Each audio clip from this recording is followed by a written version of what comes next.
रउरा खातिर ई जानकारी फिर से भोजपुरी में प्रस्तुत बा, जेकरा के आसानी से समझल जा सके। विराट कोहली के 2027 वर्ल्ड कप के तैयारी, भोजपुरी समरी। ई टेक्स्ट एट क्रिकेट बीसीसीआई 2.0 नाव के भोजपुरी स्पोर्ट्स शो खातिर एगो वीडियो स्क्रिप्ट है। एकर मुख्य बात ई बा। दिनेश कार्तिक के बड़का खुलासा। पूर्व विकेटकीपर दिनेश कार्तिक बतवले बाड़न कि विराट कोहली अभी रुकले नइखना, उ 2027 वर्ल्ड कप खेले के सपना देखत बाड़न। इंग्लैंड में जबरदस्त ट्रेनिंग।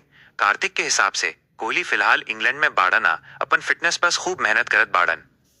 उ रोज 6 घंटा ट्रेनिंग करत बाड़न। रूटीन में कार्डियो, 2 घंटा बैटिंग प्रैक्टिस आ स्ट्रेचिंग शामिल बा। कोहली के कहनाम बा, जब तक शरीर साथ देला तब तक देश खातिर खेलत रहब। 2027 वर्ल्ड कप ई टूर्नामेंट साउथ अफ्रीका आ नामीबिया में होखे वाला बा। ओ समय कोहली के उम्र 39 साल हो जाई।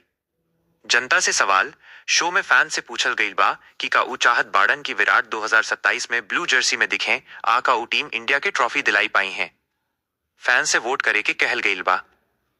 अगर रउरा विराट कोहली के ए खबर से जुड़ल नया जानकारी भा, अन्य खेल के खबर भी भोजपुरी में जानल होखे तब बताई। क्रिकेट बीसीसीआई 2.0 के लाइक करी, सब्सक्राइब करी और शेयर करी।